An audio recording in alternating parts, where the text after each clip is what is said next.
December 26 nga ng gabi ay nagkayayaan kaming family na kumain sa labas. 8:20 na nga ng gabi pero hindi pa kami nagdi-dinner. Natulog nga kami ng hapon at napahimbing nga kami ng tulog. Pagkagising nga namin ay nagyaya ito si Liam na kumain. At sa pag-iikot-ikot nga namin ay dito nga kami napadpad sa Mang Boys.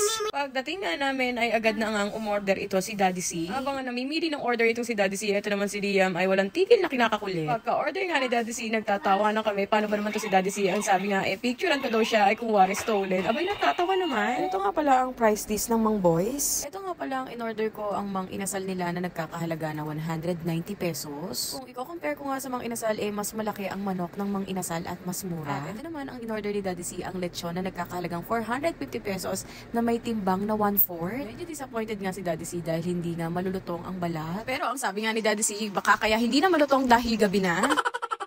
Tinanong ko nga si Daddy C kung i-rate niya yung pagkain namin from 1 to 10, ano ang rate niya? 6 out of 10. 6 out of 10. Alat. Alat. Ang alin? Dito vlog. That cows. 3 cows. Para ko yun. Pagkatapos nga namin kumain ay nag-bill out na nga rin kami agad at umuwi na nga kami. So yun lang guys, ingat kayo palagi. Bye-bye!